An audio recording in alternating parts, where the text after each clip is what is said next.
नमस्कार दोस्तों, आप सभी का स्वागत है जीके संसार पे। आज की इस वीडियो सेशन में हम सब भारत एवं विश्व का भूगोल से जुड़े हुए 500 प्लस क्वेश्चंस करेंगे, जो कि आपके UPSC, state PCS, railway, SSC और विभिन्न परीक्षाओं के लिए काफ़ी इंपॉर्टेंट हैं, क्योंकि इनमें से ऑलमोस्ट क्वेश्चन जो है पूछे जा चुके हैं और आपके आने वाले प्रतियोगी परीक्षा में पूछे जाने की संभावना ऐसे क्वेश्चन की बनती है। तो बिना स्किप के एंड देखिएगा, और अगर आप हमारे चैनल पे पहली बार आ रहे हैं तो चैनल को सब्सक्राइब कर बेल आइकन को प्रेस कर लीजिएगा, और हमारा जो टेलीग्राम चैनल है उसे जरूर ज्वाइन कीजिएगा, जिसका लिंक आपको नीचे डिस्क्रिप्शन बॉक्स में दिया गया है, जहां से आप सभी तरह के स्टडी मटेरियल्स को डाउनलोड कर पाएंगे।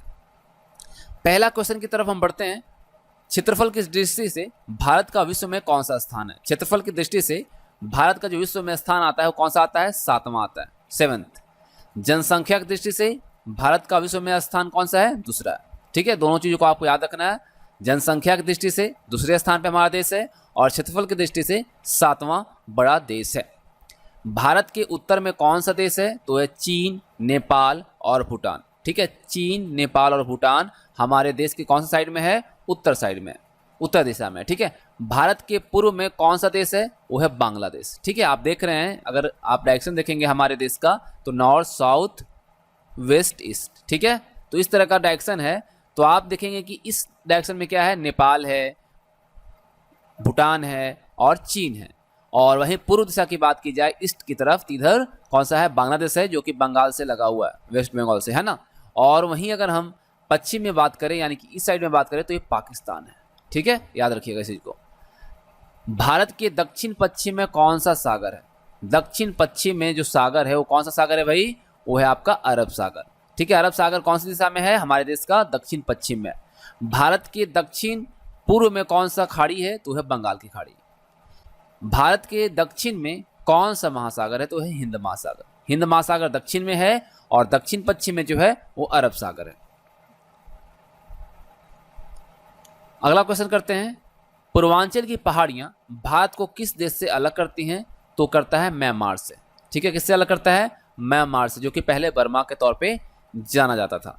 मन्नार की खाड़ी और पाक जलडमरू मध्य भारत को किस देश से अलग करते हैं? तो ये श्रीलंका से करता है। श्रीलंका से हमें कौन अलग करता है? मन्नार की खाड़ी और पाक जलडमरू मध्य। संपूर्ण भारत की अक्षांशीय विस्तार कितना है? ये वेरी वेरी इंपॉर्टेंट है आपके एग्जामिनेशन पॉइंट ऑफ व्यू से।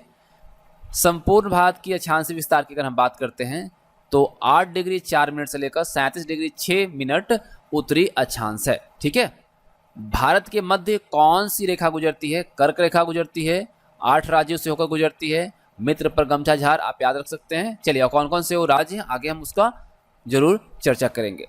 भारत के उत्तर से दक्षिण तक का जो विस्तार है वो कितना है? यानी कि हमारा जो कंट्री है, देश जो है, इसका नॉर्थ तो साउथ जो विस्तार है वो कितना है? तो 3214 किलोमीटर है। ठीक है, कितना है? 3214 किलोमीटर है। और पूर्व से पश्चिम तक का विस्तार जो है वो कितना है? यानी कि इस डायरेक्शन में कितना है? 2933 किलोमीटर। तो दोनों ये जो आंकड़ा है इसको याद रखिएगा। भारत के उत्तर से दक्षिण तक का विस्तार जो है वो 3214 किलोमीटर है, और पूर्व से पश्चिम तक का विस्तार जो है 2933 किलोमीटर है। चलिए आगे बढ़ते हैं। अंडमान निकोबार द्वीप समूह कहाँ स्थित है? तो ये आपका बंगाल की खाड़ी में। कहाँ पे है? बंगाल की खाड़ी में। लक्षद्वीप कहाँ स्थित है? अरब सागर में। ठीक है, लक्षद्वीप कहाँ है? अरब सागर में। भारत का दक्षिणी छोर क्या कहलाता है? आप सबको पता है कि भारत का दक्षिणी छोर जो है वह इंदिरा पॉइंट कहलाता है। क्या कहलाता है? इंदिरा पॉइंट। और इंदिरा पॉइंट को और दूसरे नाम से जाना जाता है, वो है पिगमिलियन पॉइंट। ठीक है, पिगमिलियन पॉइंट को क्या कहा जाता है? इंदिरा पॉइंट। ठीक है, इंदिरा पॉइंट जो उसी का दूसरा नाम है पिगमिलियन पॉइंट। भारत का क्षेत्रफल जो है विश्व में पूरे क्षेत्रफल का कितना प्रतिशत है? तो ये तकरीबन 2.5% है, और पूरा अगर देखें तो 2.42% है। विश्व की कुल जनसंख्या का कितने प्रतिशत भाग भारत में निवास करता है? यानी कि टोटल जो जनसंख्या है पूरे विश्व का, उसका कितना फीसदी जो जनसंख्या है वो हमारे देश में निवास करता है? तो है 17%, यानी 17%। देखिए, भारत का कुल क्षेत्रफल कितना है? वेरी वेरी इंपॉर्टेंट है ना। भारत का कुल क्षेत्रफल कितना है भाई? 32,87,263 वर्ग किलोमीटर। कितना है? 32,87,263 वर्ग किलोमीटर। भारत की स्थल सीमा से कौन से देश लगे हुए हैं? कौन सा वो देश है जो कि स्थल सीमा बनाती है तो है बांग्लादेश, चीन, पाकिस्तान, नेपाल, वर्मा और भूटान। वर्मा यानी कि म्यांमार, है ना, म्यांमार याद रखिएगा। चलिए आगे देखते हैं भारत की जल सीमा किन देशों से मिलती है। ये तो हम लोग देखा स्थल सीमा, और अगर हम वहीं जल सीमा की बात करते हैं तो मालदीव है, श्रीलंका है, बांग्लादेश है, म्यांमार है और पाकिस्तान है। यानी कि म्यांमार, बांग्लादेश, ठीक है, ये जो है क्या है, आपके वैसे देश हैं जो कि हमारे देश के साथ जल सीमा बनाते हैं और स्थल सीमा भी बनाते हैं। कर्क रेखा किन राज्यों से होकर गुजरती है। कर्क रेखा जो है राजस्थान, गुजरात, मध्य प्रदेश, छत्तीसगढ़, झारखंड, वेस्ट बंगाल, त्रिपुरा और मिजोरम से होकर गुजरती है। इतना आपको याद रखने के लिए बस याद रखना है मित्र पर गमछा झार, और पूरे आप 8 राज्यों को आसानी से याद रख पाएंगे। चलिए आगे देखते हैं भारत की मुख्य भूमि की दक्षिणी सीमा कितने अक्षांश है। भारत का जो मुख्य भूमि है उसकी दक्षिणी सीमा का अगर अक्षांश पूछा जाए तो कितना है, 8 डिग्री 4 मिनट, यानी 8 डिग्री 4 मिनट। भारत का मानक समय कहाँ से लिया गया है, तो इलाहाबाद के निकट नैनी नामक स्थान से लिया गया है। और आपको पता है इलाहाबाद अब प्रयागराज के तौर पे जाना जाता है, ठीक है, किसके नाम पे, प्रयाग के नाम पे। चलिए आगे बढ़ते हैं और नेक्स्ट क्वेश्चन कर। देखिए भूमध्य रेखा से भारत के दक्षिण छोर की दूरी जो है वो कितनी है। भूमध्य रेखा से अगर भारत के दक्षिण छोर की दूरी अगर हम देखते हैं तो 876 किलोमीटर है। इसको और किस तरह से क्वेश्चंस को पूछा जा सकता है आगे हम चर्चा करेंगे उसके बारे में, ठीक है। भारत की स्थल सीमा की लंबाई जो है वो 15,200 किलोमीटर है, ठीक है। भारत की स्थल सीमा की जो लंबाई है वो 15,200 किलोमीटर है, ठीक। चलिए भारत की मुख्य भूमि की तट रेखा की लंबाई कितनी है। अगर देखिए मुख्य भूमि की बात की जाए, इस पॉइंट को याद रखिएगा, भारत की मुख्य भूमि की तट रेखा पूछी जाए तो 6100 किलोमीटर है।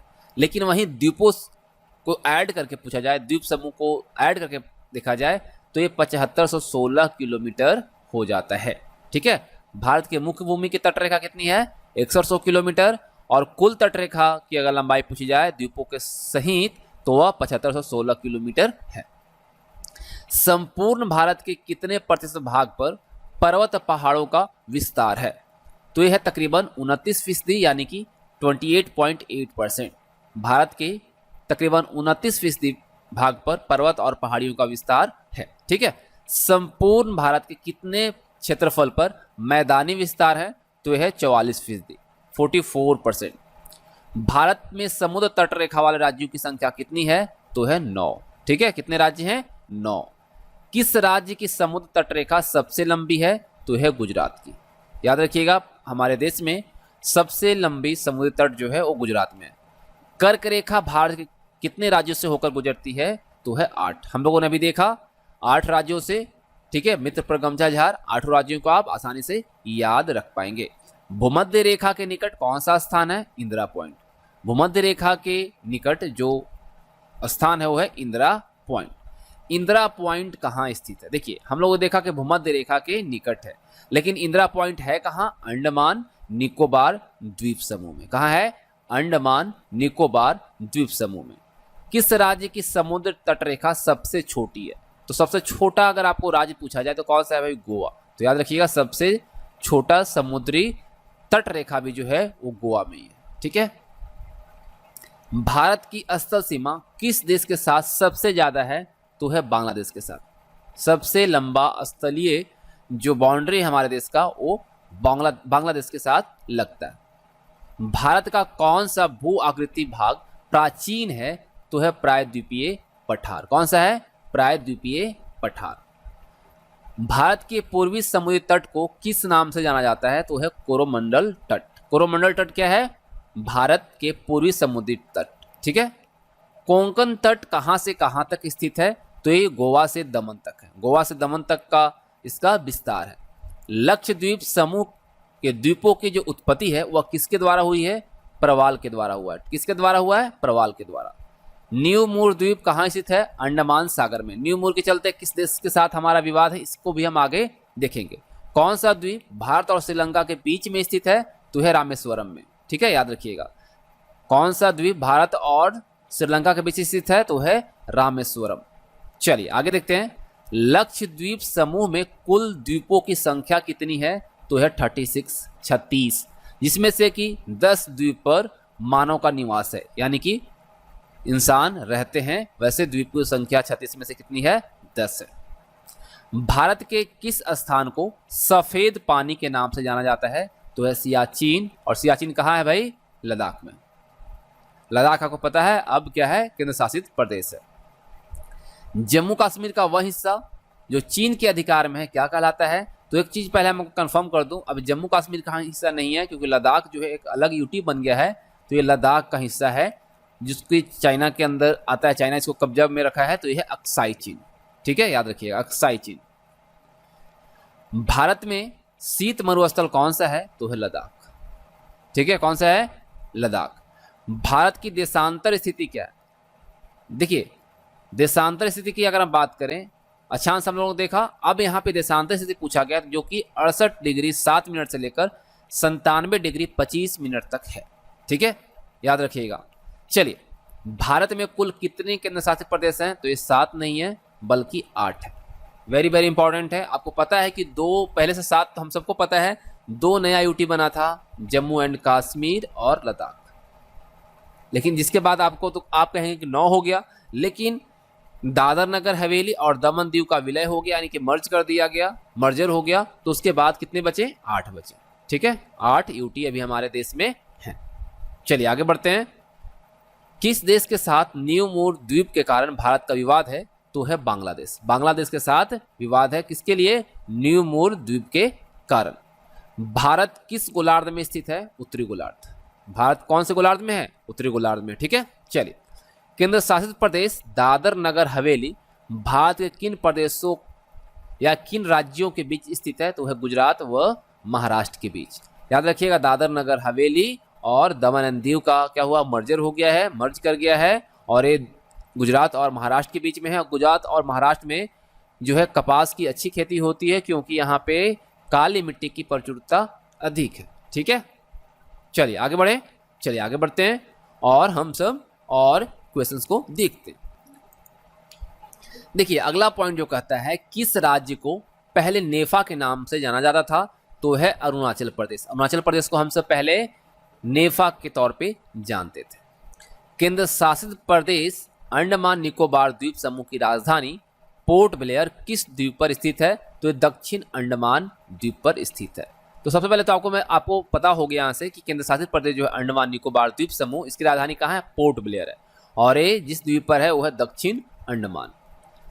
कौन सा राज्य उत्तरी पूर्वी राज्य की 7 बहनों का भाग नहीं है, यानी कि 7 सिस्टर के तौर पे हम जो जानते हैं उत्तरी पूर्वी राज्यों को, उसमें जो सिक्किम और वेस्ट बंगाल जो है वो शामिल नहीं है।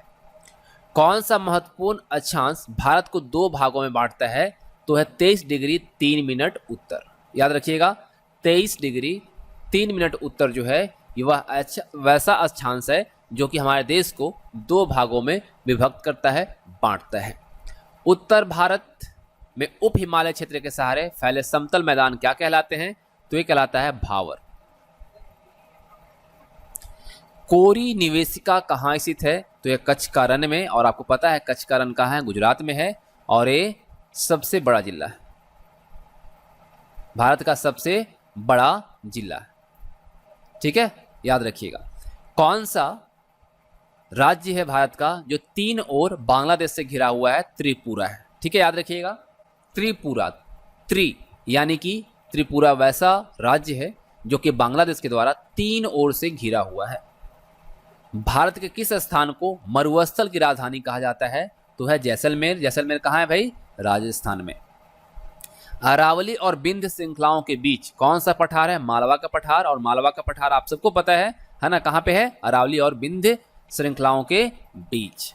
अरब सागर में स्थित भारतीय द्वीपों की मुख्य विशिष्टता क्या है तो सभी जो द्वीप हैं वो प्रवाल द्वारा उद्गम हुए हैं, ठीक है। मैकॉन का पठार भारत के किस राज्य में है तो यह छत्तीसगढ़ में। मैकॉन का पठार भारत के किस राज्य में है, छत्तीसगढ़ में। चलिए छोटा नागपुर किसका नाम है तो रांची, है ना, रांची का पठार, या रांची को झारखंड को हम छोटा नागपुर कहते हैं, जिसको रांची की छोटा नागपुर के अंतर्गत ही आता है। इंदिरा पॉइंट भूमध्य रेखा से कितना दूर है?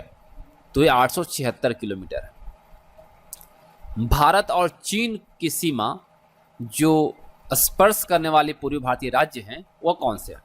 भारत और चीन की सीमा रेखा को स्पर्श करने वाले जो पूर्वी भारतीय राज्य हैं वो कौन सी हैं? A for Arunachal Pradesh, N for Nagaland, M for Manipur और M फॉर मिजोरम। तो ANM, हम जो सिस्टर्स हैं, नर्स हैं, उनको हम क्या कहते हैं? ANM कहते हैं। तो ANM, ममता, मधुलिका या जो भी आप नाम रख सकते हैं यहाँ पे, तो ANM एम करके आप याद रख सकते हैं, जिससे कि आप आसानी से याद रख पाएंगे कि भारत और चीन के बीच जो सीमा रेखा स्पर्श करने वाले जो पूर्वी भारतीय राज्य हैं वो कौन कौन से हैं? अरुणाचल प्रदेश, नागालैंड, मणिपुर एंड मिजोरम। दक्षिण भारत की सबसे ऊंची चोटी कौन सी है? तो है अनाईमुडी। अनाईमुडी जो है दक्षिण भारत का सबसे ऊंची चोटी है। अब देखिए, सर्वप्रथम इंडिया शब्द का जो प्रयोग हुआ भारत के लिए वह किस भाषा में किया गया था? ग्रीक में। ठीक है, भारत के लिए जो सबसे पहले इंडिया शब्द का प्रयोग किया गया वह ग्रीक भाषा में किया गया। ठीक है, इंडिया शब्द याद रखिएगा। प्राचीन भारतीय भौगोलिक मान्यता के अनुसार भारत किस द्वीप का अंग था? तो है जम्बू द्वीप। कौन सा द्वीप? जम्बू द्वीप। आगे कर लेते हैं। भारतीय मानक समय कितने डिग्री देशांतर पर आधारित है? तो 82 डिग्री 36 मिनट पूर्वी देशांतर पर आधारित है। आदम का पुल किन दो देशों के मध्य स्थित है? तो ये बैरन और नारकोंडम। ठीक है, इसी को आप याद रखिएगा। आगे इसके बारे में हम देखेंगे और चीजें। हैदराबाद का जुड़वा नगर कौन सा है? तो सिकंदराबाद है। हैदराबाद का जुड़वा नगर कौन सा है? सिकंदराबाद। ठीक है, जुड़वा नगर के तौर पे हैदराबाद और सिकंदराबाद जाना जाता है। थार भूमि कहाँ स्थित है? राजस्थान। थार मरुस्थल है ना, कहाँ? राजस्थान। भारत का कौन सा राज्य सबसे अधिक राज्यों की सीमा को स्पर्श करता है? तो है उत्तर प्रदेश। सबसे अधिक राज्यों के साथ अपनी सीमा बनाने वाला जो हमारे देश का राज्य है वो है उत्तर प्रदेश। चलिए आगे देखते हैं। स्वतंत्रता से पहले यानी आजादी से पहले कौन सा भारतीय क्षेत्र काला पानी के नाम से जाना जाता था? तो है अंडमान निकोबार द्वीप समूह। अंडमान निकोबार द्वीप समूह जो है आजादी के पहले काला पानी के तौर पे जाना जाता था।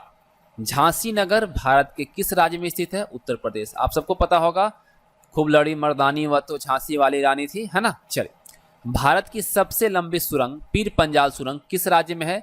तो सबसे पहले तो आपको बता दूं, अब जम्मू एंड कश्मीर जो है ये राज्य नहीं है बल्कि क्या है? यूटी है। क्या है? यूटी है, यानी कि केंद्र शासित प्रदेश है। तो यहाँ पे राज्य नहीं होगा बल्कि यूटी होगा। ठीक है, करेक्शन कर लेंगे। भारत और पाकिस्तान के बीच सीमा रेखा का निर्धारण किसने किया था?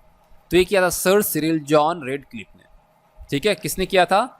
सर सिरिल जॉन रेडक्लिफ ने। कब किया था? ये भी आपके मन में सवाल आ रहा होगा, तो आगे हम इसके बारे में चर्चा करेंगे। ठीक है, क्योंकि सभी पॉइंट्स को यहाँ पे इंक्लूड किया गया।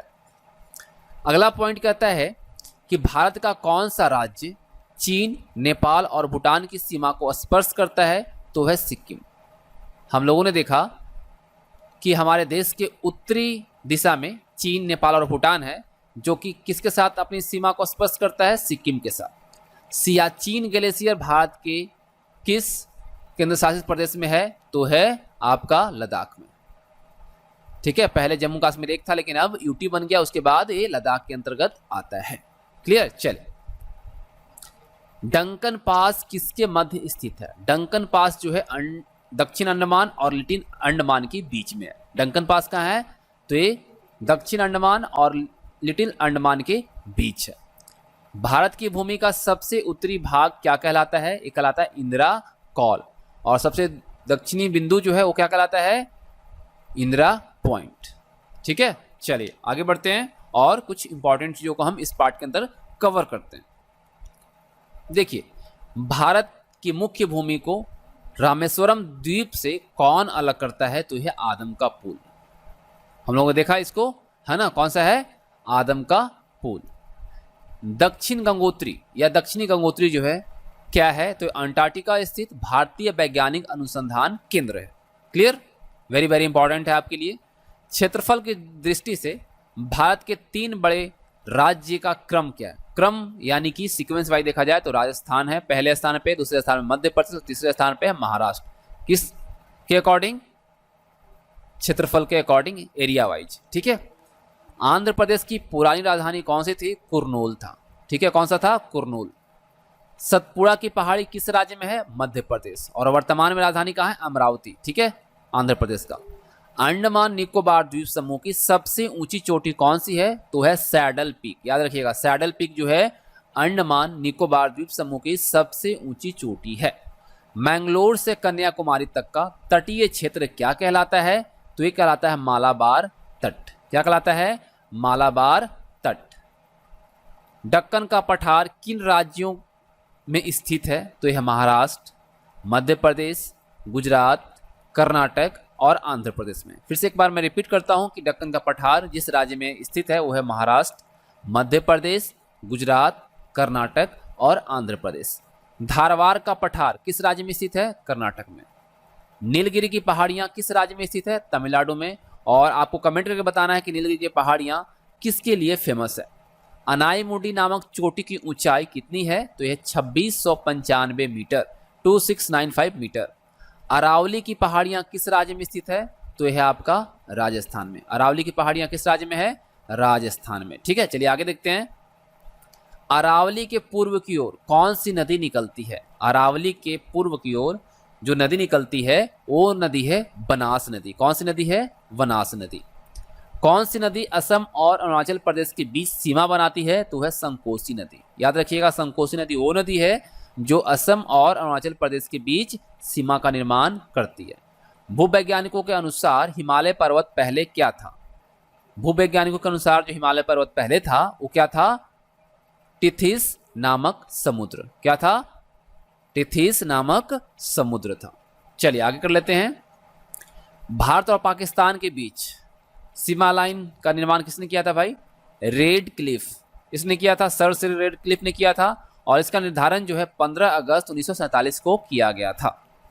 महेंद्रगिरी की पहाड़ियां किन दो राज्यों के तट पर है? तो है उड़ीसा और आंध्र प्रदेश के तट पर। पंबन द्वीप, पंबन द्वीप कहाँ स्थित है?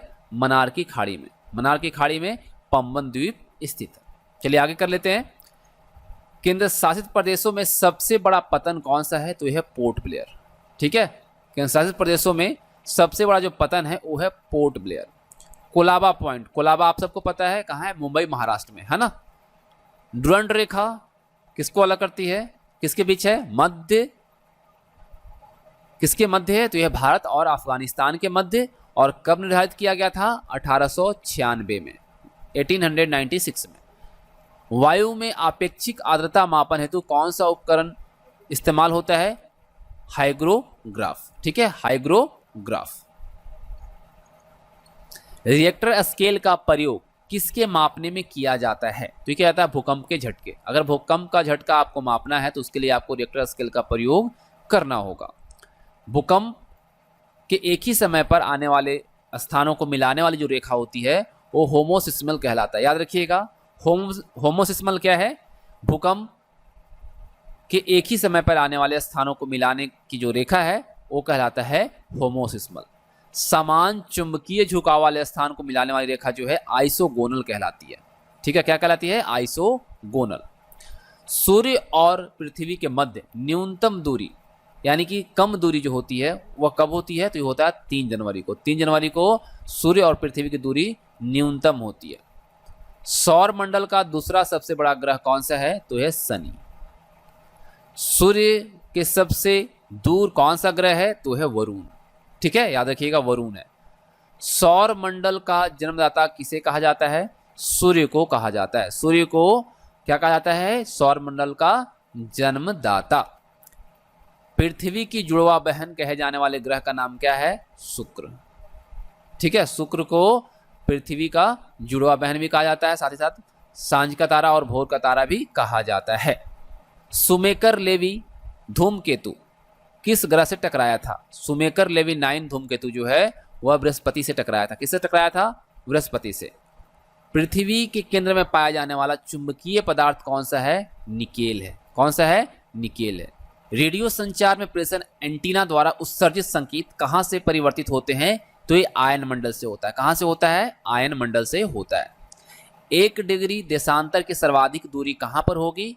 कर्क रेखा पर। ठीक है, कहां पे? कर्क रेखा पर। उत्तरी प्रशांत महासागर में अंतर्राष्ट्रीय तिथि रेखा के विचलन का क्या कारण है? तो है एलुसियन द्वीप समूह। क्या है कारण? एलुसियन द्वीप समूह। ऑस्ट्रेलिया महाद्वीप का सर्वोच्च पर्वत शिखर कौन सा है? तो ये बहुत इंपॉर्टेंट है आपके एग्जामिनेशन दृष्टि से, माउंट कोसियुस्को। माउंट कोसियुस्को जो है ऑस्ट्रेलिया महाद्वीप का सर्वोच्च पर्वत शिखर है।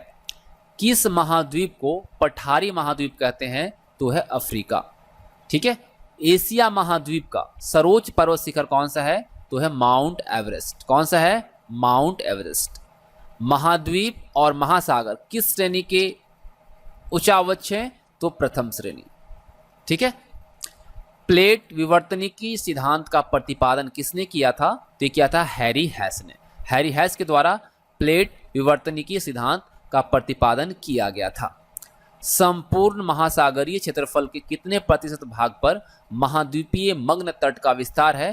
तो ये 7.5% क्षेत्र पर विस्तार इसका पाया जाता है। विश्व के सबसे लंबे जलमग्न केनियन कहाँ पाए जाते हैं? देखिए, सबसे लंबे जलमग्न की अगर बात की जाए विश्व की तो क्या है? केनियन है। और ये कहाँ पाया जाता है? बेरिंग सागर में। कहाँ पाया जाता है? बेरिंग सागर में। चलिए आगे देखते हैं। बेसाल्ट के रूपांतरण के फलस्वरूप किस चट्टान का निर्माण होता है? तो होता है एम्फीबोलाइट। किसका होता है? एम्फीबोलाइट। किस देश में भूकंप से उत्पन्न विनाशकारी समुद्री तरंगों को सुनामी कहते हैं? तो जापान में। ठीक है, जापान में भूकंप से उत्पन्न विनाशकारी समुद्री तरंगों को सुनामी कहा जाता है। भूकंप की उत्पत्ति से संबंधित प्रत्यास्थ पुनश्चलन सिद्धांत का प्रतिपादन रीड के द्वारा किया गया था। किसने किया था? रीड ने किया था। एयरबस ज्वालामुखी कहाँ स्थित है? अंटार्कटिक महाद्वीप में। एयरबस ज्वालामुखी कहाँ स्थित है?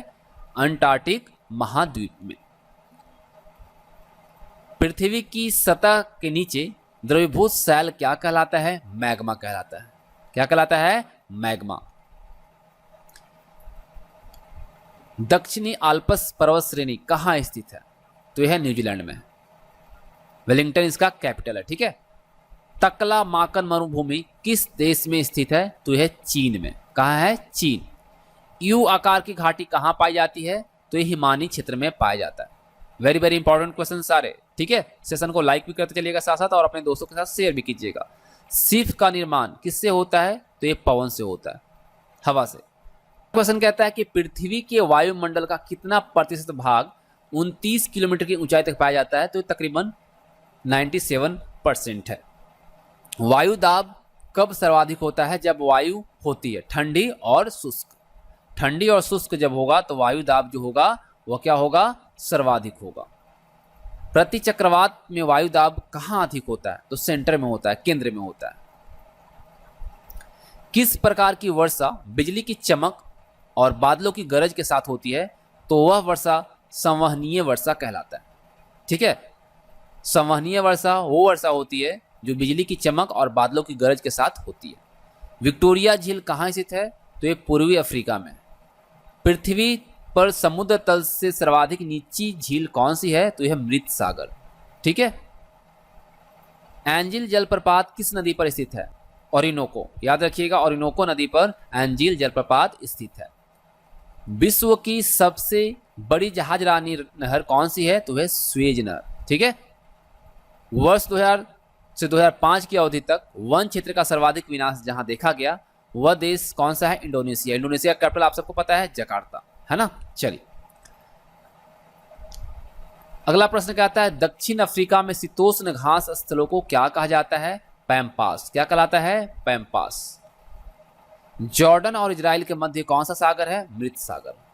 जॉर्डन और इजराइल के मध्य कौन सा सागर है? मृत सागर। और अभी फिलिस्तीन और इजराइल के बीच काफी गहमागहमी रही थी, है ना। दोनों तरफ से अभी वार पे वार हो रहे थे, तो अभी ये सीज फायर का वहां पे समझौता हुआ है।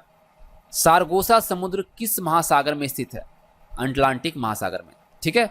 सरगासो समुद्र किस महासागर में स्थित है? अटलांटिक महासागर में। अब देखिए अगला क्वेश्चन जो कह रहा है रेनेल जलधारा किस महासागर की जलधारा है? तो है अटलांटिक महासागर का। ठीक है। चलिए अगला क्वेश्चन कहता है कि गल्फ स्ट्रीम धारा की उत्पत्ति कहां से होती है? तो ये मैक्सिको की खाड़ी से होती है। कहाँ होती है? मैक्सिको की खाड़ी में। दैनिक ज्वार भाटा के मध्य समयांतर क्या होता है? तो ये होता है 24 घंटे 52 मिनट। 24 घंटे 52 मिनट, वेरी वेरी इंपॉर्टेंट है। गंगा नदी का डेल्टा किस प्रकार का है? ये चापाकार है। कैसा है? चापाकार। हवांगो नदी किस में गिरती है? पीला सागर में। भूगोल का जनक किसे कहा जाता है? हिकैटियस को कहा जाता है। किसे कहा जाता है? हिकैटियस को। ज्योग्राफिका के लेखक कौन है? इरेटोस्थनीज। कौन है? इरेटोस्थनीज। सौर मंडल में ग्रहों की संख्या कितनी है? 8 है। कितनी है? 8। सबसे बड़ा ग्रह कौन सा है? बृहस्पति।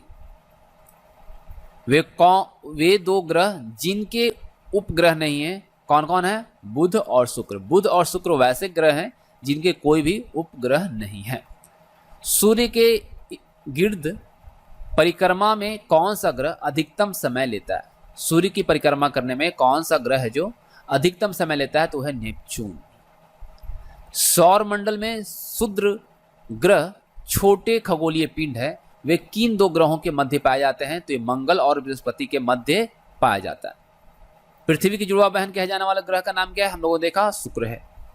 तारों के मध्य दूरी ज्ञात करने की इकाई कौन सी है? प्रकाश वर्ष। और आपको पता है प्रकाश वर्ष किसका इकाई है? दूरी का।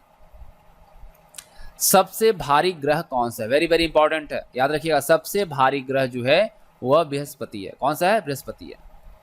पृथ्वी अपने अक्ष पर कितने डिग्री झुकी हुई है? 23.5 डिग्री। कितना? 23.5 डिग्री। कौन सा ग्रह सूर्य से सर्वाधिक दूर है? कौन सा ग्रह सूर्य से सर्वाधिक दूर है? तो है नेपच्यून। याद रखिएगा, नेपच्यून। सूर्य अपने अक्ष पर किस दिशा में घूमता है? तो ये घूमता है आपका पूरब से पश्चिम, east to west. Sea of tranquillity कहां पर है? तो यह चंद्रमा पर, मून पर। सबसे छोटा ग्रह कौन सा है? सबसे छोटा ग्रह कौन सा है? बुध। सबसे छोटा ग्रह कौन सा है? बुध है। ठीक है।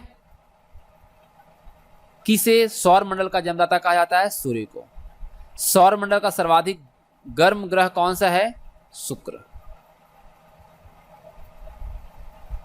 ठीक है, चलिए आगे देखते हैं। किस तारा मंडल के तारे ध्रुव तारे की ओर संकेत करते हैं? तो है सप्तऋषि। ठीक है, चलिए आगे कर लेते हैं हम सब। शनि को सूर्य के चारों ओर चक्कर लगाने में कितना समय लगता है? तो शनि को सूर्य के चारों ओर चक्कर लगाने में 29.5 वर्ष यानी तकरीबन 30 वर्ष लगता है। यूरेनस सूर्य के चारों ओर एक परिक्रमा में कितना समय लेता है? 84 वर्ष। कितना लेता है? 84 वर्ष। पृथ्वी परिक्रमण करते हुए प्रति मिनट करीब कितनी दूरी तय कर लेती है?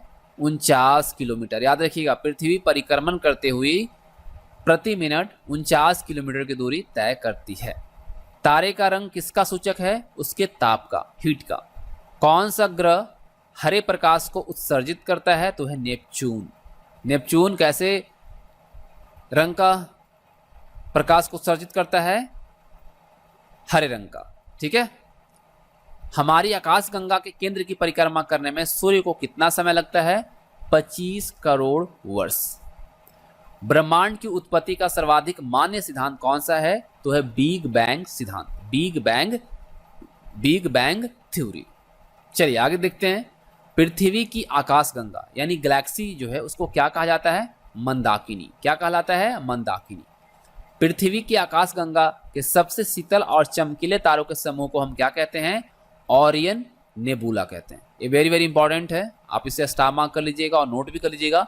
पृथ्वी की आकाशगंगा कौन सी है? गैलेक्सी है, और इसके सबसे शीतल और चमकीले तारों के समूह को हम ओरियन नेबुला कहते हैं। किस ग्रह के दिन के मान और उसके अक्ष का झुकाव लगभग पृथ्वी के दिनमान और झुकाव के समतुल्य है? तो है नेपच्यून। सर्वप्रथम खोजा गया क्षुद्र ग्रह कौन सा है? साइरस। कौन सा है? साइरस। ब्लैक होल सिद्धांत किसके द्वारा दिया गया था भाई? तो ये दिया था एस चंद्रशेखर जी ने। ठीक है, किसने दिया था? एस चंद्रशेखर के द्वारा इसे दिया गया था। चलिए आगे कुछ और क्वेश्चन देख लेते हैं हम सब।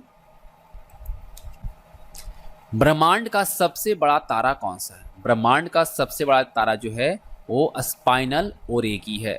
आप लोग इसे स्टार मार्क करके नोट कर लेंगे कि ब्रह्मांड का सबसे बड़ा तारा जो है वह स्पाइनल ओरिगी है। पृथ्वी और चंद्रमा के कक्ष तलों में कितने डिग्री का झुकाव है? तो है 5 डिग्री का। वेरी वेरी इंपॉर्टेंट है।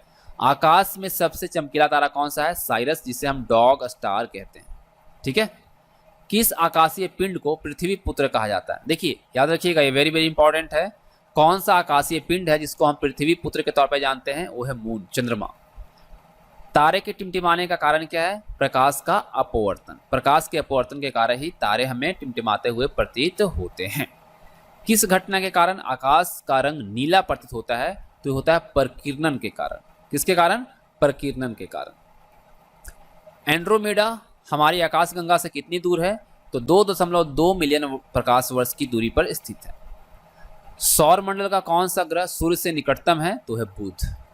कौन सा है? बुध है। किस ग्रह का आकार पृथ्वी के आकार के लगभग बराबर है? तो है शुक्र। इसीलिए इसे जुड़वा ग्रह भी कहा जाता है। ठीक है, चलिए आगे देखते हैं। सूर्य से पृथ्वी तक का प्रकाश को आने में कितना समय लगता है? तो ये 8 मिनट 16.6 सेकेंड की समय लगती है। तो हम लोग इसे मोटा मोटी 8 मिनट कहते हैं। अंतरिक्ष यात्री को आकाश का रंग कैसा दिखाई देता है? ब्लैक, काला। कौन सा तारा पृथ्वी के सर्वाधिक समीप है? तो है सूर्य। सूर्य भी क्या है? एक स्टार है। शीघ्रता से घूरने या शीघ्रता से घूमने एक उच्च रेडियो तरंग छोड़ने वाला पल्सर क्या है? तो यह न्यूट्रॉन तारा। क्या है? न्यूट्रॉन तारा। ब्रह्मांड में विस्फोट तारा क्या कहलाता है? अभिनव तारा कहलाता है। ब्रह्मांड में विस्फोट तारा जो होता है वो क्या कहलाता है? अभिनव तारा। अब देखिए वेरी वेरी इंपॉर्टेंट क्वेश्चन है, एक खगोलीय दूरी क्या होती है? तो पृथ्वी और सूर्य के बीच की दूरी जो होती है उसे खगोलीय दूरी के तौर पे हम सब जानते हैं। सौर मंडल की खोज किसने किया था? आप सबको पता है, कोपरनिकस ने किया था। सौर मंडल का सबसे ऊंचा पर्वत कौन सा है? निक्स ओलंपिया है ना। सौर मंडल का सबसे ऊंचा पर्वत निक्स ओलंपिया है। और किस ग्रह पे है? मंगल ग्रह पे है, मार्स पे है। एक प्रकाश वर्ष कितनी दूरी के बराबर है? तो 9.46 इंटू 10⁻12 किलोमीटर के बराबर है।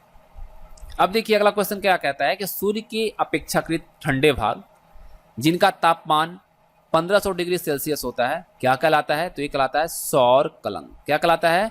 सौर कलंक। किस ग्रह को लाल ग्रह कहते हैं? मार्स को, यानी कि मंगल को। वेरी वेरी इंपॉर्टेंट क्वेश्चन है। चलिए आगे देखते हैं। विशालकाय तारों की समाप्ति किस रूप में होने का अनुमान लगाया जाता है? तो ब्लैक होल के रूप में। और इसका किसने दिया था ब्लैक होल?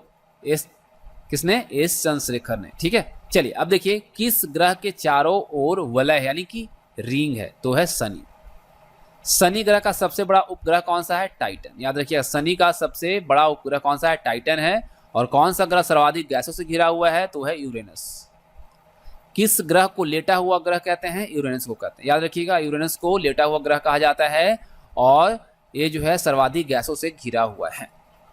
किस ग्रह का सूर्य से परिभ्रमण काल न्यूनतम है? तो है बुध ग्रह का, क्योंकि नजदीक है तो इसको कम समय लगेगा, है ना। चलिए आगे देखिए। सौर मंडल के किस ग्रह को अपने अक्ष पर घूमने में सभी ग्रहों से कम समय लगता है? तो है बृहस्पति। ठीक है।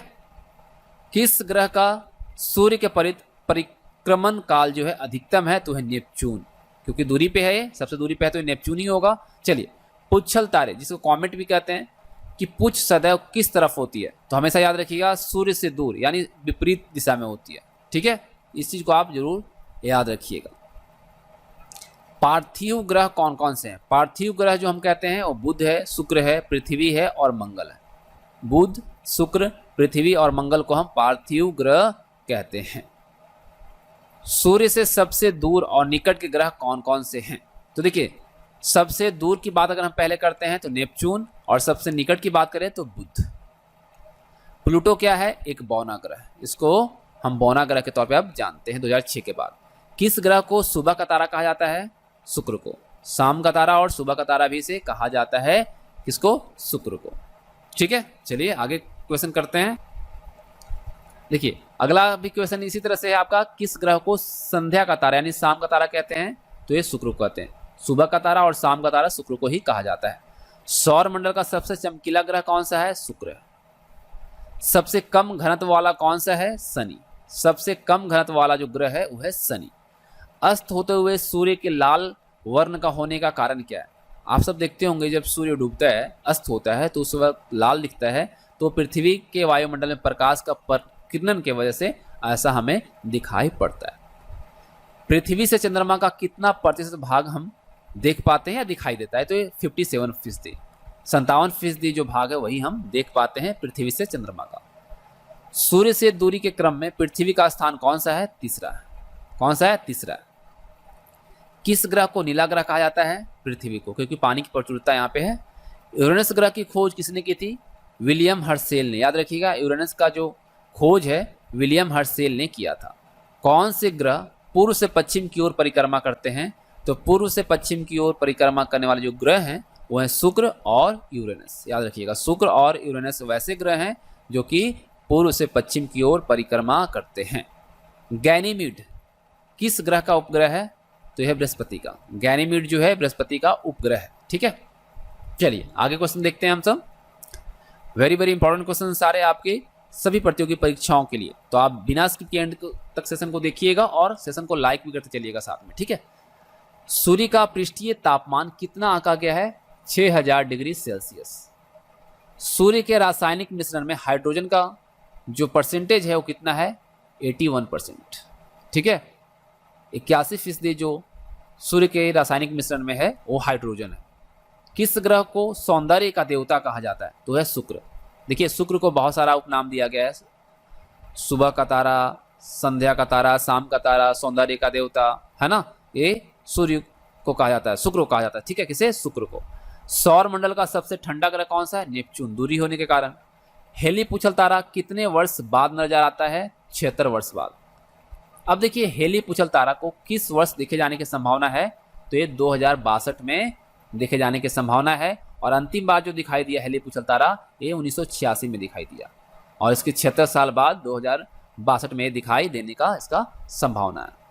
अब देखिए, ग्रहों की गति के नियम को किसने प्रतिपादित किया? तो ये किया केपलर जी ने। किसने किया? केपलर ने। कौन से ग्रह मंगल और यूरेनस के मध्य स्थित है? तो है बृहस्पति और शनि। कौन सा है? बृहस्पति और शनि। अपने परिक्रमा पथ पर पृथ्वी लगभग किस माध्य वेग से सूर्य के चक्कर लगाती है? तो ये लगाती है 30 किलोमीटर प्रति सेकेंड के वेग से। ठीक है, चलिए आगे क्वेश्चन को करते हैं। मंगल पर जीवन की उपस्थिति के लिए कौन सी एक अवस्था सबसे सुसंगत है? तो बर्फ घटक और हिमस्थित जल की उपस्थिति जो है यही संभावना बताती है कि मंगल पे जीवन संभव है। सूर्य में कौन सा तत्व सर्वाधिक मात्रा में है? हाइड्रोजन। और कितना है? हम लोगों ने देखा 81%। उल्का क्या है? उल्का जो है बाह्य अंतरिक्ष से पृथ्वी के वायुमंडल में प्रविष्ट हुए द्रव्य का अंश है, द्रव का अंश है। सूर्य में कौन सा न्यूक्लियर ईंधन होता है? हाइड्रोजन, क्योंकि इसकी प्रचुरता कितनी है? 81%। पृथ्वी की आयु निर्धारण में हम कौन सी विधि का प्रयोग करते हैं? तो यूरेनियम डेटिंग पद्धति के द्वारा हम इसका उम्र निकालते हैं। चलिए आगे क्वेश्चन करते हैं। संध्या तारे को उदय क्या निरूपित करता है? पूर्व दिशा। सौर मंडल में कौन सा ग्रह अत्यधिक तीव्र है? तो है बुध। बुध ग्रह सूर्य की एक परिक्रमा कितने दिनों में पूरा करता है? तो ये करता है 88 दिनों में। ठीक है, 88 दिनों में पूरा कर लेता है एक चक्र। हमारी आकाश गंगा के केंद्र में स्थित अत्यधिक गुरुत्वाकर्षण का वह क्षेत्र जो अपने क्षेत्र में आने वाले प्रत्येक पदार्थ को अपनी ओर खींच लेता है, क्या कहलाता है? वो कहलाता है ब्लैक होल, जिसे हम कृष्ण वीवर के तौर पे भी जानते हैं। कृष्ण वीवर। पृथ्वी अपनी धुरी पर घूमती है, यह सबसे पहले किसने प्रतिपादित किया? तो ये किया था कॉपरनिक्स ने। किसने? कॉपरनिक्स। किस ग्रह के सर्वाधिक उपग्रह हैं? तो बृहस्पति के। सूर्य के सबसे बाहरी सतह का क्या नाम है? कोरोना। कोरोना भी जो कोविड-19 है उसको मत समझिएगा। ठीक है, सूर्य के सबसे बाहरी सतह को हम सब कोरोना के तौर पे जानते हैं। भूगोल के लिए ज्योग्राफिका शब्द का जो सबसे पहले प्रयोग हुआ था, जो किया गया था, वो इरेटोस्थनीज के द्वारा किया गया था। तो इस मेट्रोलॉजिया नामक पुस्तक की रचना किसने की? मेट्रोलॉजिया नामक जो पुस्तक है इसकी रचना अरस्तु के द्वारा किया गया। किसके द्वारा किया गया? अरस्तु के द्वारा। बादलों की दिशा एवं गति को मापने वाला जो यंत्र होता है वह क्या कहलाता है? देखिए, बादल जो होते हैं उसकी दिशा और गति को मापने वाला जो यंत्र होता है वो नेफोस्कोप होता है। ठीक है, नेफोस्कोप से हम क्या मापते हैं? बादल की दिशा और गति को मापते हैं। ओपिसोमीटर, ओपिसोमीटर का जो प्रयोग होता है वह किस में किया जाता है? तो याद रखिएगा, ओपिसोमीटर से हम दूरी मापन करते हैं, लेकिन आपको मैं बता दूं कि ओपिसोमीटर को कर्वीमीटर भी कहा जाता है, साथ ही साथ मेलियोग्राफ भी कहा जाता है। ठीक है, और ये जो यंत्र है, ये जो आपका इक्विपमेंट है, इसके द्वारा क्या होता है कि कर्व्ड लाइंस जो होता है उसको मापने में इसका यूज किया जाता है। चलिए अगला क्वेश्चन देखते हैं।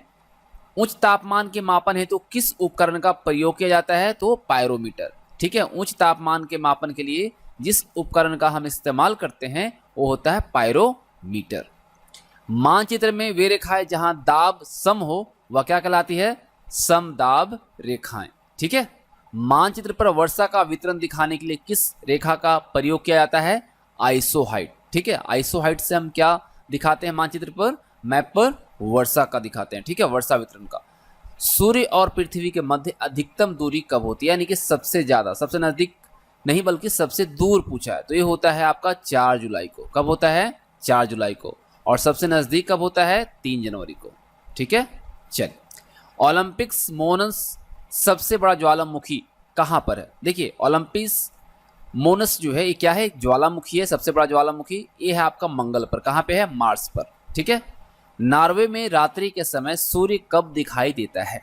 नॉर्वे में रात्रि के समय जो सूर्य दिखाई देता है वो देता है 21 जून को। और आपको पता है 21 जून विश्व योगा दिवस के तौर पे मनाया जाता है।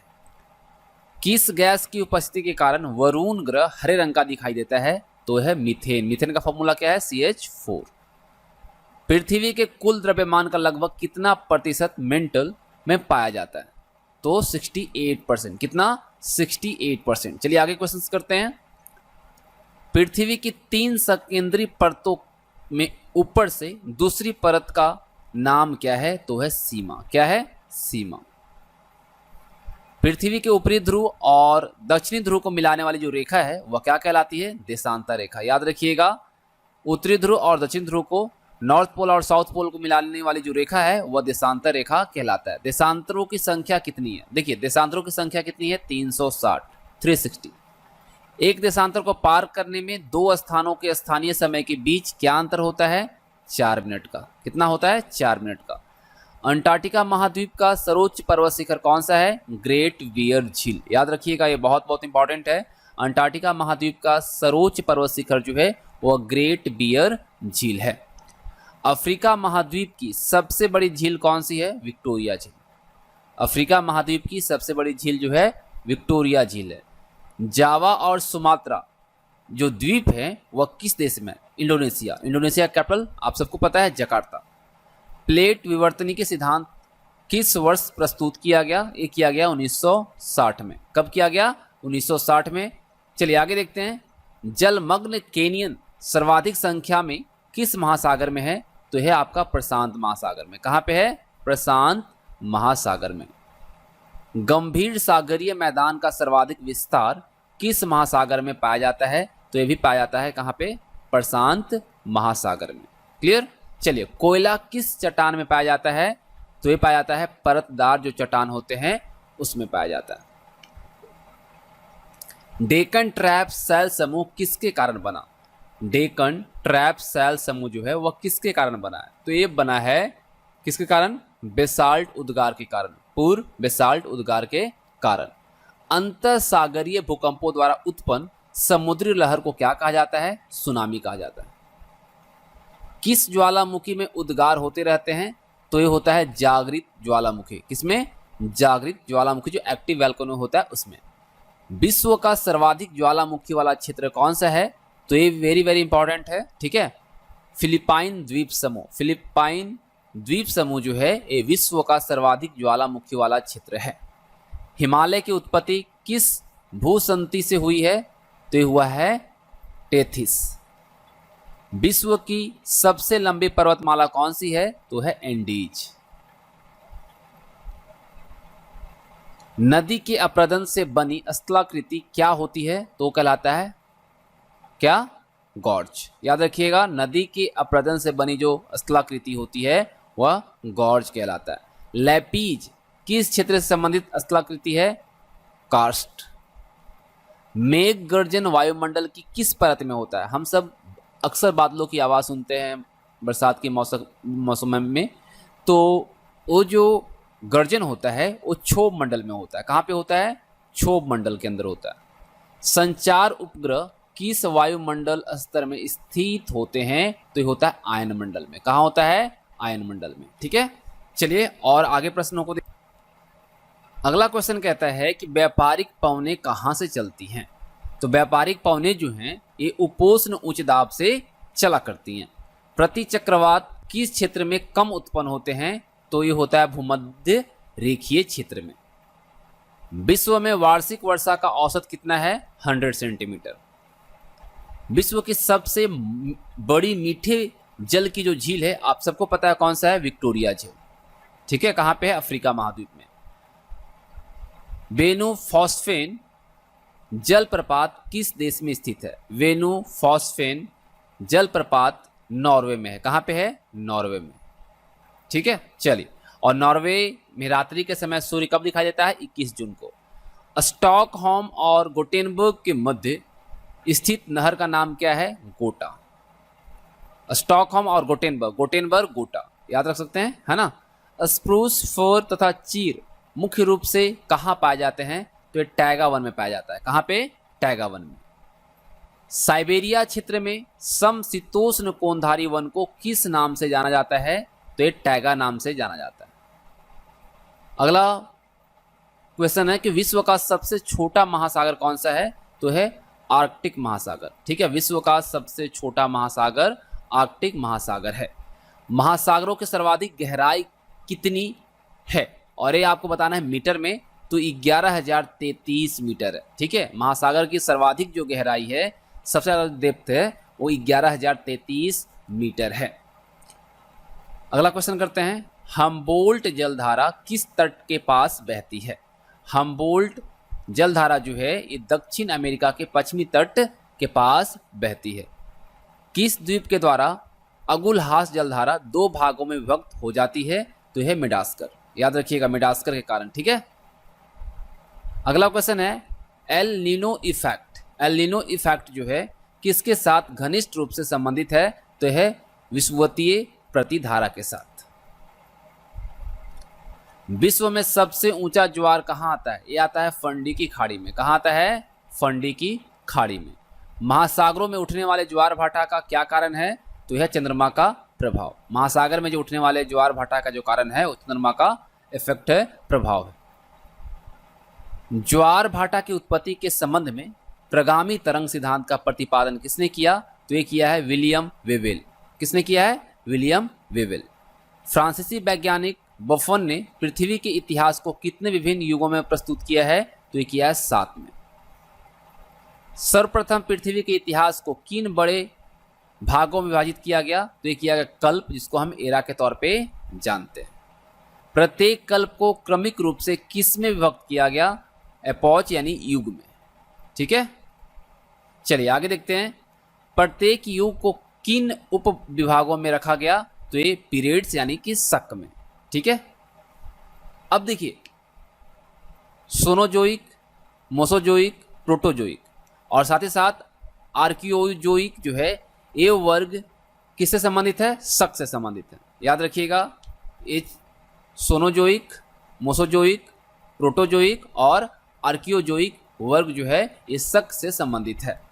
और Precambrian, Cambrian, Ordovician, Silurian, Devonian, Carboniferous, Permian, ये जो संबंधित है ये भी आपका शक से संबंधित है। ठीक है, आगे देखते हैं। पृथ्वी की आकृति किस प्रकार की है? तो ये जियोड टाइप का। कैसा है? जियोड। 17वीं शताब्दी में किसने पृथ्वी को ध्रुवों पर चपटी नारंगी के आकार का बताया? हम सब ने पढ़ा है बचपन से कि हमारा जो पृथ्वी है वो चपटी नारंगी के आकार का है। तो ये किसने बताया है? 17वीं शताब्दी में बताया है आइजैक न्यूटन ने।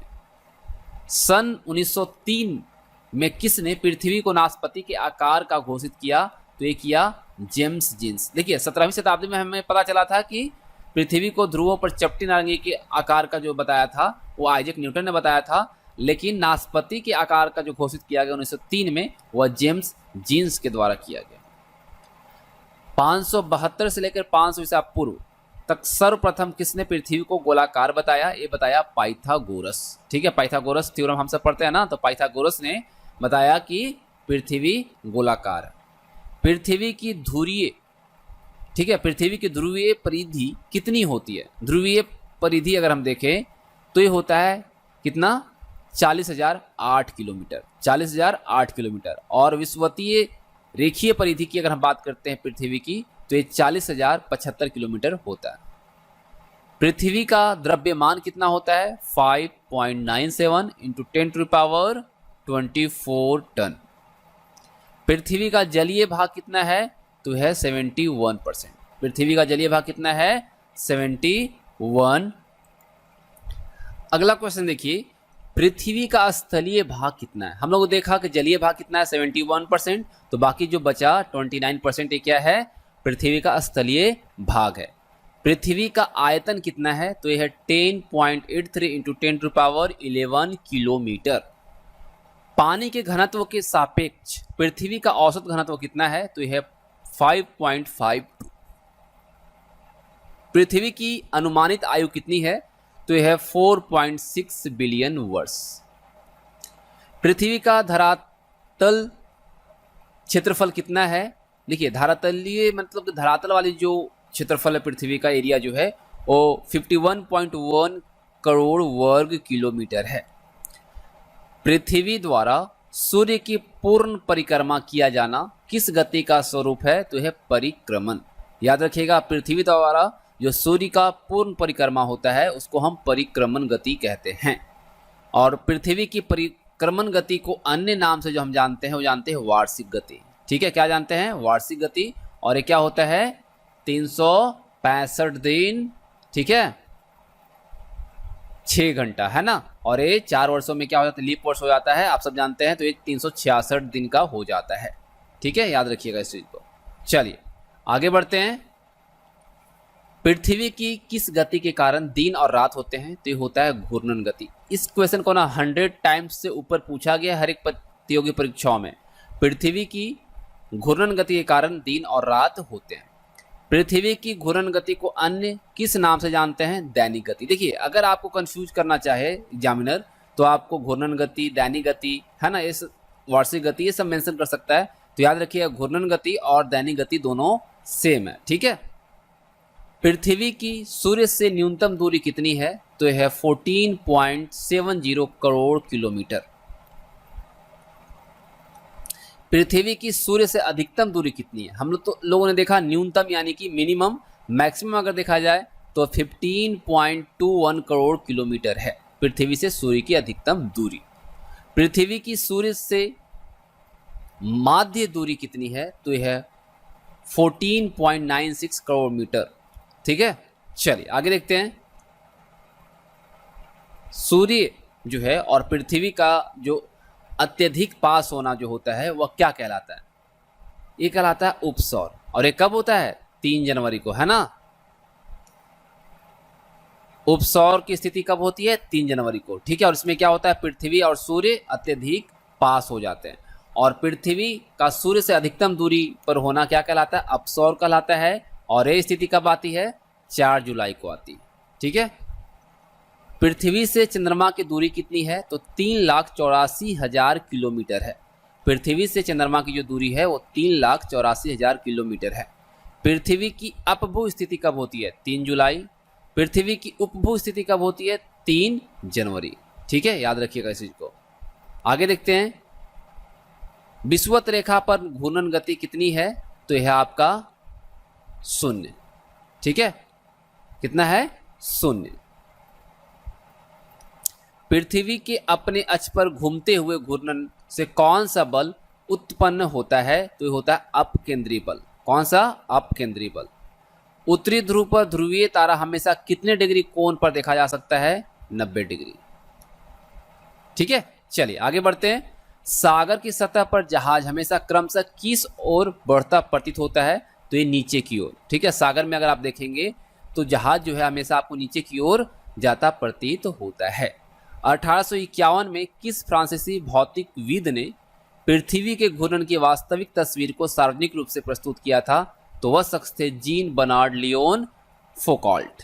याद रखिएगा, जीन बर्नार्ड लियोन फौकॉल्ट जो थे वो 1851 में क्या किया था? पृथ्वी के घूर्णन की वास्तविक तस्वीर सार्वजनिक रूप से प्रस्तुत किया था। फौकॉल्ट ने 28 किलोग्राम भार की एक कैनन बॉल को कहाँ 67 मीटर तार के माध्यम से लटकाया था? तो ये पेरिस के पेंथीन में लटकाया था। ठीक है, कहाँ? पेरिस के पेनिथियन में लटकाया था। देखिए, किस यंत्र को कैनन बॉल के नाम से जाना जाता है? तो यह है फौकॉल्ट पेंडुलम। फौकॉल्ट पेंडुलम जो है इसे कैनन बॉल के तौर पे भी जानते हैं। प्रत्येक 4 वर्ष बाद फरवरी में 29 दिन होने के कारण वह वर्ष क्या कहलाता है? लीप वर्ष। दिन में सूर्य की ऊंचाई में अंतर किस गति के प्रभाव स्वरूप होता है? तो होता है परिक्रमण गति के प्रभाव के कारण। ऋतु परिवर्तन होना किस गति के कारण है? वार्षिक गति। नक्षत्र दिवस कितनी अवधि का होता है? तो 23 घंटे 56 मिनट का होता है। नक्षत्र दिवस जो है यह 23 घंटे 56 मिनट का होता है।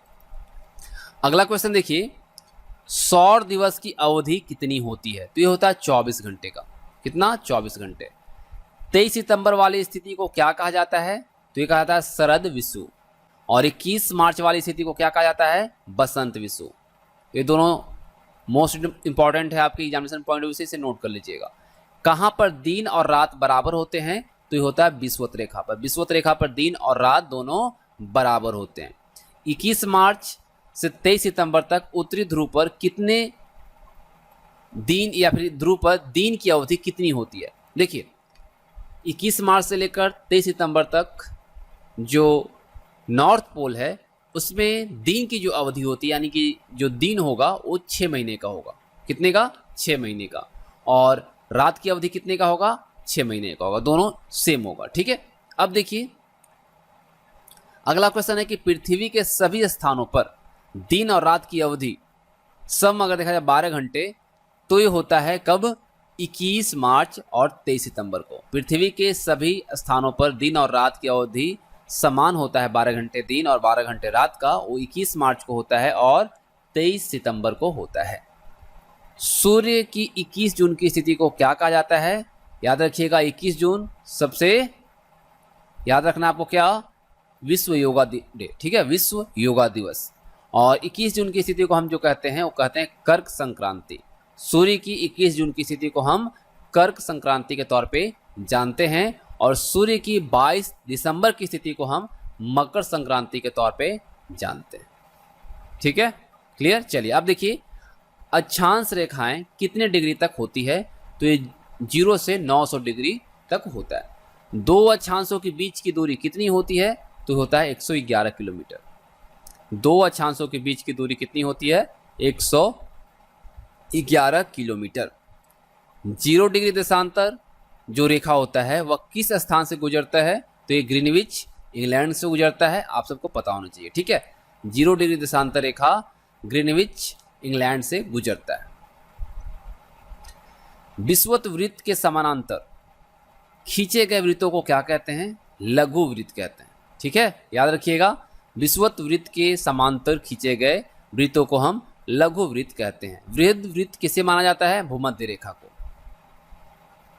15 डिग्री देशांतर पर कितने घंटे का अंतर आ जाता है? 1 घंटे का। ठीक है, और 90 डिग्री देशांतर पर कितने घंटे का अंतर आ जाता है? 6 घंटे का। याद रखिएगा, 15 डिग्री पर 1 घंटे का अंतर आता है और 90 डिग्री पर 6 घंटे का। और वहीं अगर 180 डिग्री देशांतर पर अंतर देखा जाए घंटे का, तो वह 12 घंटे का आता है। और 360 डिग्री देशांतर पर कितने घंटे का अंतर आ जाता है? 24 घंटे का।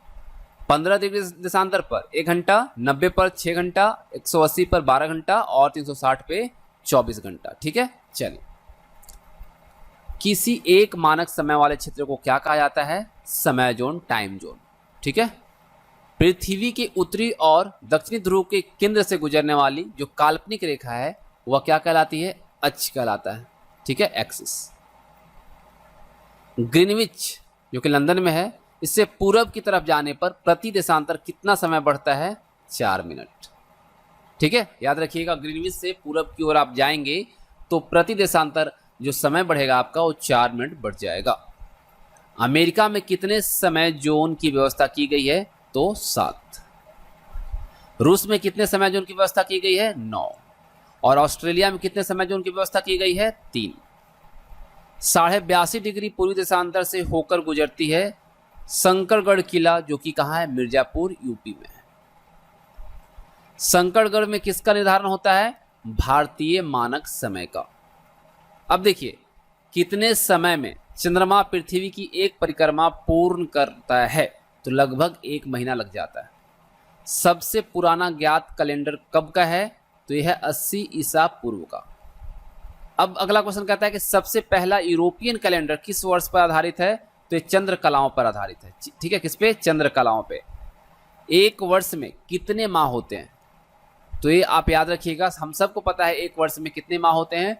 12 माह होते हैं। लेकिन याद रखिएगा 12 माह और आधा दिन होता है ना? 12 माह और आधा दिन होता है।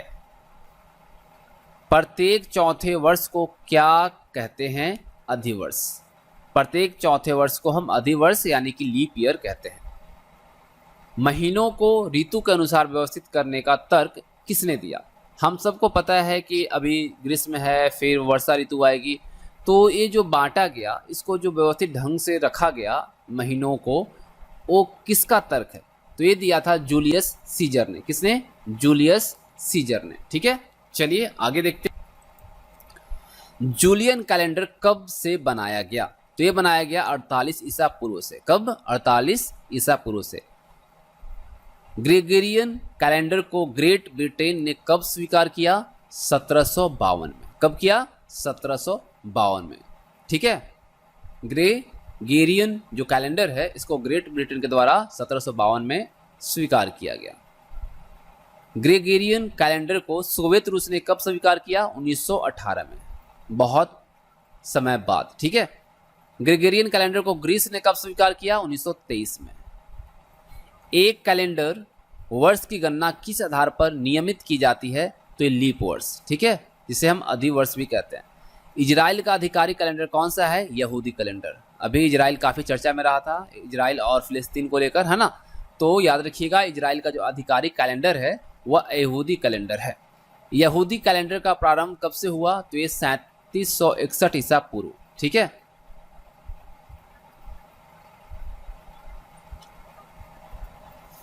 अगला क्वेश्चन कहता है कि 19 वर्ष के चक्र के आधार पर यहूदी कैलेंडर में प्रत्येक 3 वर्ष में क्या जोड़ा जाता है?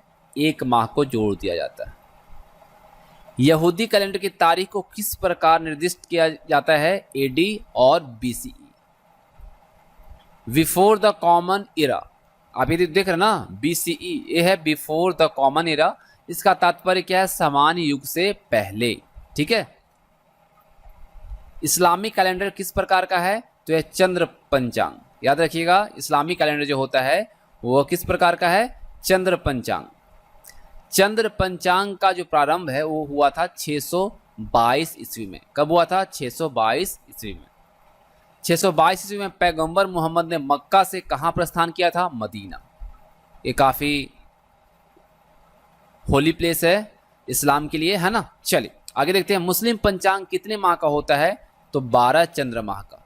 ठीक है, कितने वर्षों का एक चक्र होता है? 30 दिन का। परंपरागत हिंदू कैलेंडर किस पर आधारित है? तो सूर्य पर और चंद्र पर, यानी कि सूर्य पर और चंद्रमा पे। अगला प्रश्न देखिए कि भारत का राष्ट्रीय कैलेंडर किस पर आधारित है? तो यह शक संवत पे। किस पे है? शक संवत पे। राष्ट्रीय कैलेंडर देश में कब से लागू है? तो ये 22 मार्च 1957 से। शक संवत ग्रेगोरियन कैलेंडर से कितने वर्ष पहले का है? 78 वर्ष पहले का। ठीक है, जल के ऊपर उठने को क्या कहते हैं? जल को ऊपर उठने का जो है उसको हम ज्वार कहते हैं, और जल जब नीचे गिरता है या पीछे हटता है तो उसको हम भाटा कहते हैं। ज्वार भाटा, है ना? उठना ज्वार, गिरना भाटा। पृथ्वी की किस गति के कारण दैनिक ज्वार भाटों के समय का अंतर होता है? तो ये होता है दैनिक गति के कारण। ठीक है, किसके कारण? दैनिक गति के कारण। सूर्य, चंद्रमा और पृथ्वी की तीनों, अगर देखा जाए सूर्य, पृथ्वी और चंद्रमा अगर तीनों एक सिध में आ जाएं तो यह स्थिति क्या कहलाती है? तो ये कहलाता है सिजीगी या युत विभूति। ठीक है, सिजीगी या युत विभूति कहलाता है। कर्क और मकर रेखा पर उत्पन्न होने वाले ज्वार को क्या कहा जाता है? तो ये कहलाता है अनवृत्तीय ज्वार, अयनवृत्तीय ज्वार कहलाता है। ज्वार के कितने समय बाद भाटा आता है? तो ये 6 घंटे 13 मिनट बाद आता है। सूर्य ग्रहण किस दिन होता है? तो ये अमावस्या को होता है, और याद रखिए प्रत्येक अमावस्या को नहीं होता है। चंद्र ग्रहण किस दिन होता है? पूर्णिमा के दिन, और ये प्रत्येक पूर्णिमा के दिन नहीं होता, ये भी याद रखिएगा। ठीक है, लेकिन पूर्णिमा के दिन ही होता है। मैरियाना ट्रेंच में समुद्र तल से सागर की सर्वाधिक गहराई कितनी है? 11,044 मीटर। कितना है? 11,044 मीटर। पृथ्वी की संरचना विभिन्न परतों से किस रूप में हुई है? तो प्याज की छिलकों की तरह, प्याज का जो छिलका होता है लेयर बाय लेयर ना, उस तरह से हुआ। पृथ्वी की परतों का विकास कब हुआ? तो पृथ्वी की उत्पत्ति के समय। प्रारंभ में पृथ्वी किस रूप में थी? गैसीय और तरल फॉर्म में। भूवैज्ञानिकों के अनुसार पृथ्वी का ऊपरी भाग किसका बना है? तो यह परतदार सैलों का। किसका? परतदार सैलों का। परतदार सैलों को अगर देखा जाए तो इसकी औसत मोटाई जो होती है वह 8.45 किलोमीटर की होती है। और अगर इस परतदार सतह के नीचे पृथ्वी के चारों ओर देखा जाए तो दूसरी जो परत होती है वो रवेदार या स्फटिकीय सैल की होती है। क्लियर? इस परत का घनत्व कितना होता है? तो 2.75 से लेकर 2.90 तक होता है। और इस सारी परतों को हम जिस नाम से जानते हैं वो कहलाता है भूपर्पट्टी। क्या कहलाता है? भूपर्पट्टी। ठीक है, इसके नीचे किन सेलों से बना मेटल पाया जाता है? तो ये सिलिकेट और मैग्नीशियम होता है। क्या होता है? सिलिकेट और मैग्नीशियम। भूपर्पट्टी के घनत्व जो होता है वो 5.10 से लेकर 13 तक होता है, यानी कि 5 से लेकर 13 तक होता है। धात्विक क्रोड संपूर्ण पृथ्वी का औसत घनत्व कितना है? तो 5.5 है। कितना है? 5.5। 1950 के बाद किस आधार पर पृथ्वी का औसत घनत्व के परिकलन का सिलसिला जो है शुरू हुआ? तो यह स्पुतनिक। और आपको पता है रसिया के द्वारा कोविड का पहला वैक्सीन बनाया जो कि स्पुतनिक नाम दिया गया है ना।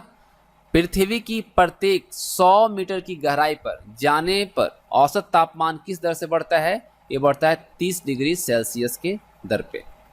पृथ्वी के धरातल से लगभग 100 किलोमीटर से नीचे 300 किलोमीटर जाने पर प्रति किलोमीटर कितना तापमान बढ़ता है? 20 डिग्री सेल्सियस। और वही अगर आप 300 किलोमीटर से कम नीचे जाते हैं तो प्रति किलोमीटर जो तापमान बढ़ता है वह 10 सेल्सियस बढ़ता है। और इसकी जो गणना है या फिर इस गणना के अनुसार धात्विक क्रोड का तापमान जो है वो 20,000 सेल्सियस है। कितना? 20,000 सेल्सियस। ज्वालामुखी के उद्गार की प्रक्रिया स्वरूप पृथ्वी के अंदर से क्या निकलता है? तो गर्म और तरल लावा निकलता है। क्या निकलता है? लावा। लावा पृथ्वी पर किस रूप में स्थित हो जाता है? तो ये होता है मैग्मा के रूप में, है ना। लावा निकलता है और ये मैग्मा का फॉर्म ले लेता है। पृथ्वी की आंतरिक भाग की बनावट का स्पष्ट अनुमान लगा पाना किस कारण पॉसिबल हो पाया? तो ये भूकंप विज्ञान। भूकंपीय लहरों का अध्ययन किस यंत्र द्वारा किया जाता है? सिस्मोग्राफ। किस वैज्ञानिक के अनुसार भूपटल का ऊपरी भाग अवसाद निर्मित परतदार सैलों का बना है? तो ये बताया है स्वेस ने। किसने बताया? स्वेस। अवसाद निर्मित सैलों की परत किन पदार्थों की बनी है? तो रवेदार सैल या फिर सिलिकेट कह ले, इसका बना होता है। रवेदार सैल में किन खनिजों की बहुतायत होती है? तो ये होता है फेल्सपार और अवरक। हल्के सिलिकेट पदार्थों की बनी परत के नीचे स्वेस ने कितने परतों की स्थिति मानी है? तो 3 माना है, सियाल, सीमा और नीफे। सियाल परत की जो रचना है किससे मानी गई है? सिलिका और एल्यूमिनियम। ठीक है, सियाल परत का औसत घनत्व कितना होता है? 2.9। और सियाल परत की औसत गहराई जो होता है किलोमीटर में अगर देखा जाए तो 50 से लेकर 300 किलोमीटर। सियाल परत के प्रमुख चट्टान कौन सी पाई जाती है? तो पाया जाता है ग्रेफाइट। याद रहे क्या, सियाल परत में प्रमुख चट्टान जो पाई जाती है वो ग्रेफाइट, और ग्रेफाइट जो है गुड कंडक्टर ऑफ इलेक्ट्रिसिटी है। सीमा परत की रचना किससे मानी है? तो बेसाल्ट, आर्गेनिक सेल और सिलिका एवं मैग्नीशियम। सीमा परत का औसत घनत्व कितना होता है? 2.9 से 4.7, और सियाल परत का होता है 2.9। सीमा परत की जो औसत गहराई है वह कितनी होती है? तो ये होता है 1000 से लेकर 2000 किलोमीटर तक। ज्वालामुखी उद्गार के समय किस परत से गर्म एवं तरल लावा बाहर निकलता है? तो ये सीमा से निकलता है। नीफे परत के नीचे आपको पता है कि नीफे परत जो है इसकी रचना जो हुई वो निकेल और फेरियम से हुआ है, और इसका अगर हम व्यास की बात करें, डायमीटर की बात करें, तो क्या होता है? 6880 किलोमीटर होता है, 6880 किलोमीटर।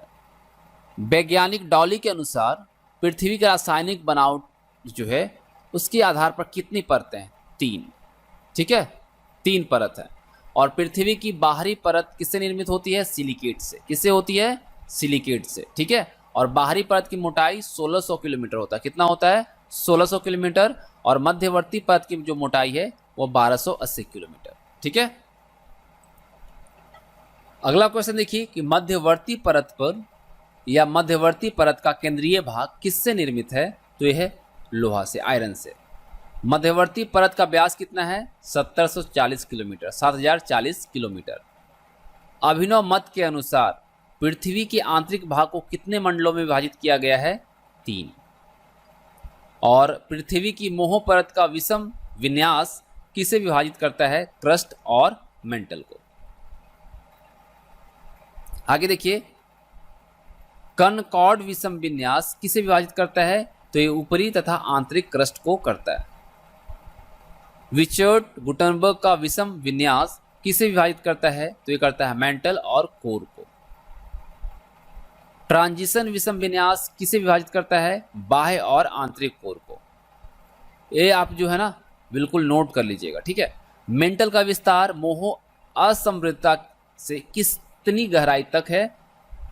इसकी गहराई जो है वो है 2900 किलोमीटर। और अंतरम विस्तार 2900 किलोमीटर से पृथ्वी के केंद्र यानी कि 6371 तक यह कितने उपभागों में विभक्त है? 2 भाग में। और इन 2 उपभागों के बीच की जो विभाजक सीमा है उसकी गहराई अगर निश्चित की जाए तो निश्चित जो है वो है 5150 5150 किलोमीटर। चलिए आगे क्वेश्चन करते हैं हम। भू प्रॉपर्टी का तत्व वजन के अनुसार ऑक्सीजन कितनी है? तो यह आपका 46.60% यानी कि तकरीबन 47%। भू प्रॉपर्टी का तत्व वजन के अनुसार सिलिकॉन कितना है? तो यह 27.72% और तकरीबन 28%। और भू प्रॉपर्टी के तत्व वजन के अनुसार एल्युमिनियम जो है वो कितना है? 8.13% यानी कि 8%। ठीक है, चलिए आगे देखते हैं। भू प्रॉपर्टी का तत्व वजन के अनुसार लोहा कितना है? तो है 5%। भू प्रॉपर्टी का तत्व वजन के अनुसार कैल्शियम कितना है? 3.63%। और भू प्रॉपर्टी का तत्व वजन के अनुसार सोडियम कितना है? 2.83%। भू प्रॉपर्टी का तत्व वजन के अनुसार पोटेशियम कितना है? तो 2.59%। और वहीं अगर हम भू प्रॉपर्टी का तत्व वजन के अनुसार मैग्नीशियम देखते हैं तो 2.09% है। और भू प्रॉपर्टी का तत्व वजन के अनुसार अन्य तत्व जो है वो है 1.41%। ठीक है, ये सभी के बारे में आपको दिख गया कि आयरन कितना है, सोडियम कितना है, कैल्शियम कितना है, पोटेशियम कितना है, मैग्नीशियम कितना है ना। चलिए आगे देखते हैं। समुद्र की तलहटी में उपस्थित सैल स्थान परिवर्तित करती है, यह किसने बताया? तो ये बताया हेस और डीज ने। किसने? हैस और डीज ने। उपस्थित सैलों के स्थान परिवर्तन के परिणाम स्वरूप उत्पन्न जो संवहन धाराएं हैं वो किसका निर्माण करती है? तो ये समुद्री संरचनाएं का निर्माण करती है। पृथ्वी की भूप्रपटी या प्लेट के नीचे मेटल में कहीं कहीं किसकी अधिकता होती है? रेडियोधर्मी तत्व का, रेडियो एक्टिव एलिमेंट। ठीक है, अब देखिए रेडियोधर्मी तत्वों के कारण उत्पन्न भूतापीय ऊर्जा किसके द्वारा ऊपर उठते हैं? तो ये उठता है संवहनीय तरंगों के कारण। इस ऊपर उठती बेलनाकार तरंग जिसको हम प्लूम के तौर पे जानते हैं, ठीक है, जो ऊपर उठता है संवहनीय तरंग के द्वारा, ये बेलनाकार तरंग यानी प्लूम जो कहलाता है, इसका कारण क्या माना जाता है? प्लेट का संचलन। प्लेट का संचलन के कारण ऐसा होता है, ऐसा माना जाता है। चलिए अगला देखिए, प्लूम द्वारा प्लेट को पिघलाने के कारण उसके किसी किनारे को धक्का देकर वह ऊपर उठती है, तो इस प्रक्रिया स्वरूप प्लेट किस पर तैरने लगती है? तो ये जो है एस्थीनोफायर पर क्या होता है? तैरने लगता है। तो इस तरह से जो सभी बुक्स के निचोड़ 500 प्लस सार संग्रह था, जो कि आपकी UPSC, state PCS, SSC, railway और विभिन्न परीक्षाओं के लिए काफ़ी उपयोगी है, यहाँ पे एंड होता है।